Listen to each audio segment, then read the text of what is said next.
Yo guys, ketemu lagi sama gua Audi Ramante di channel Audibal, Audi Diskusi Abal-Abal. Dan sekarang kita bahas tentang pertandingan DFL Super Cup Bayer Leverkusen versus VfB Stuttgart yang dimenangkan oleh Bayer Leverkusen lewat adu penalti setelah skor imbang 2-2. Ya, ini kembali lagi terjadi ya. Bayer Leverkusen nih musim kemarin bisa menangin Bundesliga tanpa kekalahan tuh karena mereka selalu memiliki cara untuk mencetak gol saat tertinggal. Entah itu menyamakan kedudukan atau berbalik menang. Itu sering banget terjadi di musim 2023-2024 ya. Dan mereka melakukannya lagi di sini, di pertandingan ini. Tapi pertandingan cukup seru ya. Jadi Leverkusen ini sama Stuttgart menunjukkan bahwa mereka bakal berbicara banyak lagi di Bundesliga musim 2024-2025 ya. Karena dari segi permainannya, kedua tim ini sama-sama saling menyerang, saling menekan. Tempo pertandingan itu cukup tinggi ya. Gue ngerasa kayak bukan nonton sepak bola Jerman, ini kayak nonton Premier League ya.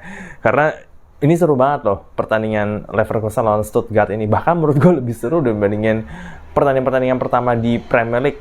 Di pekan pertama Premier League ya, ini cukup seru ini, bahkan lebih seru daripada itu ya. Cuma video ini dibuat sebelum Chelsea lawan Manchester City ya, jadi gue nggak tahu itu pertandingan kayak apa. Yang jelas, Leverkusen sama Stuttgart menunjukkan bahwa mereka masih bisa berbicara banyak lagi di musim ini karena pelatihnya masih sama ya. Alonso masih melatih Leverkusen, Sebastian Hoeneß masih melatih VfB Stuttgart. Beberapa pemain Stuttgart itu baik yang pergi ya, kayak ada Waldemar Anton di belakang, cabut ke Dortmund, Serhou Guirassy juga. Terus siapa lagi ya, ada lagi kalau nggak salah pemain Stuttgart yang cabut, tapi gue lupa.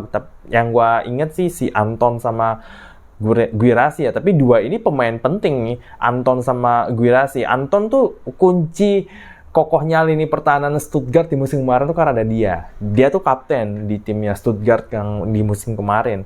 Jadi kehadirannya cukup penting. Dan Guirassy itu tuh top skor di bawahnya Harry Kane loh di Bundesliga, dan dia mencetak 28 gol loh, kalau nggak salah ya.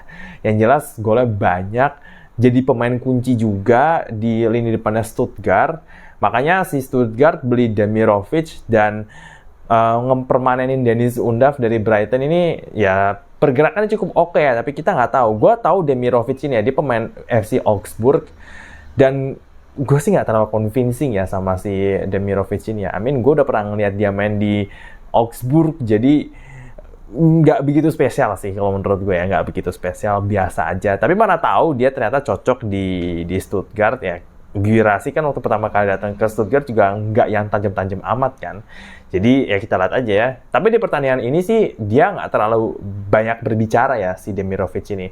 Nggak terlalu banyak dapat peluang, nggak terlalu bikin peluang juga, nggak terlalu terlibat dari permainan. Justru Deniz Undav nih, lagi-lagi nih Deniz Undav nih ya. Memang dia terbukti lebih cocok main di Bundesliga kali ya dibandingin di Premier League ya. Kalau tuh main di Premier League sama Brighton, dia nggak begitu bagus, dia nggak begitu kelihatan. Tapi waktu main sama Stuttgart di musim kemarin bagus, dan di musim yang ini, di pertandingan ini, itu serangan Stuttgart jauh lebih hidup dan berbahaya setelah si Undav masuk di babak kedua. Jadi menurut gue Undav ini bakalan jadi pemain penting Stuttgart ya di musim 2024-2025. Kemudian Boniface ini lagi-lagi mencetak gol cepat ya di menit 11. Sebenarnya itu gol yang agak hoki ya. Dia tuh ngambil jatahnya Edmond Tapsoba tuh. Kan dia nyundul bola tuh. Bola itu dia lewatin kiper, bahkan udah bakalan masuk tuh ke gawang, disamber sama Boniface. Jadilah dia yang dapat gol di pertandingan ini gitu kan. Ya oke lah ya. Yang penting jadi gol. Mau Tapsoba atau Boniface nggak masalah. Cuma si Boniface ini akhirnya cedera kan. Kayaknya dia cedera. Dia diganti menit 41. Diganti sama Jonathan Tah. Nah, Jonathan Tah waktu masuk nih kayaknya fans Leverkusen agak kurang antusias ya. Karena Jonathan Tah itu kan terang-terangan mau cabut ya. Dia pengen pindah ke Bayern Munchen. Tapi akhirnya nggak jadi. Jadi katanya sih, kata Romano ya, Bayern Munchen nggak terlalu minat lagi sama si Jonathan Tah. Akhirnya dia stay di Leverkusen, dan pas dia masuk gantiin Boniface. Nah itu tuh. Beberapa fans Leverkusen tuh ada yang ngebuin dia ya. Jadi kayaknya dia dapat kesan yang kurang bagus dari fans Leverkusen karena pengen cabut ke Bayern Munchen. Nah, di babak kedua Ntar dulu, di babak pertama cukup seru pertandingan ini. Jadi memang saling menyerang, dan di babak kedua pun juga begitu.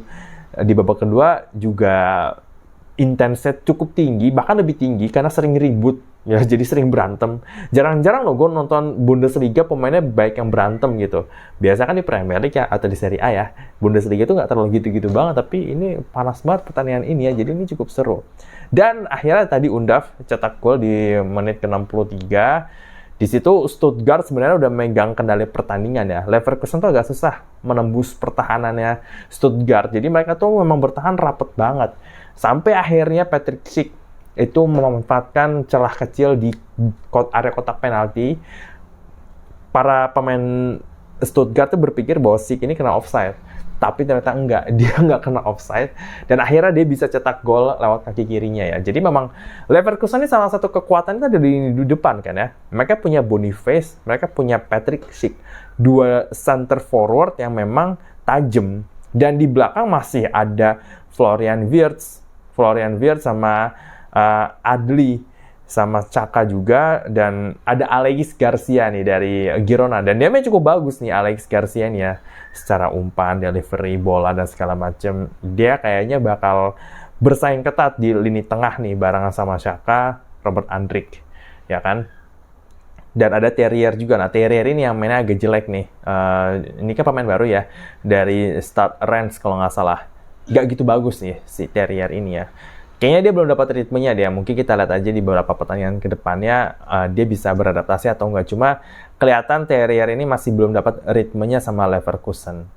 Jadi Leverkusen gue rasa bakal jadi kandidat juara lagi nih di musim 2024-2025. Tapi kayak nggak bakalan invincible lagi ya. Kayaknya dia bakalan ada kalah-kalahnya gitu. Cuma mereka jelas masih akan berbicara banyak di Bundesliga musim ini. Dengan lini depan dan lini tengahnya yang kuat, dan lini belakangnya kalau si Jonathan Tah emang nggak kemana-mana, berarti sih susunan backnya mereka masih sama kayak musim kemarin kan. Hincapie, Tapsoba, Jonathan Tah, didukung sama Grimaldo di kiri, Frimpong di kanan, dengan Tella sebagai pelapisnya. Ya begitu untuk Leverkusen ya. Jadi di pertandingan ini mereka sebenarnya mainnya biasa aja sih ya. Sebenarnya kayak mereka banyak banget nggak bisa memanfaatkan peluang. Mereka juga banyak salah end passing, terutama kalau udah sampai di sayap, udah sampai di sepertiga lapangan tuh. Jadi ngirim bola ke penyerangnya ini sering loss. Ya, keblok lah, atau kelewatan lah, atau kontrol bolanya jelek lah. Tapi mereka selalu punya cara untuk mencetak gol, dan kayaknya mental ini akan digunakan lagi oleh Xabi Alonso, yang dibangun lagi terus-menerus untuk tetap bisa mencetak gol, keluar dari situasi sulit, dan menyamakan kedudukan atau memenangkan pertandingan. Intinya bisa terhindar dari kekalahan lah. Nah, sedangkan di Stuttgart, Enzo Mio ini termasuk yang main bagus di musim kemarin, dan cukup main bagus juga di Olimpiade sama timnas Prancis. Nah, gue heran nih, Enzo Mio ini masih belum ada yang ngincer nih. Tapi kalau misalkan dia main bagus di musim 2024-2025, kayaknya dia bakal jadi hot property nih di tahun depan. Jadi, klub-klub yang nyari gelandang muda bertahan, gelandang muda yang bisa menyerang, punya kreativitas, ya kan? Nah, ini Enzo Mio bisa jadi potensi nih, mumpung harganya masih murah. Kalau menurut gue nih harganya masih murah loh, karena dia belum dapat banyak sorotan. Cuma kalau dia main bagus musim ini, ya dia bisa dapat banyak sorotan dan harganya jadi mahal. Ya, tapi kita lihat aja ya perkembangannya seperti apa Enzo Mio. Dan untuk timnya si Stuttgart ini memang banyak banget perubahan, karena beberapa pemainnya kan ada yang pergi. Ya itu salah satunya Guirassy sama Anton. Tapi lini belakangnya cukup solid. Dan untuk pemain sayapnya masih jadi kekuatan utamanya dari si Jamie Leveling, terus juga Chris Führich, dan masih ada Silas. Ya, Silas ini masih jadi andalan ya.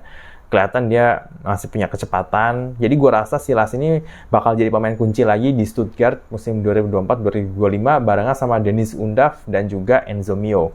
Ya kita lihat aja ya, mungkin mereka kalah di pertandingan ini tapi nggak masalah ya, karena ya oke, di EFL Super Cup ini mungkin kayak Community Shield ya.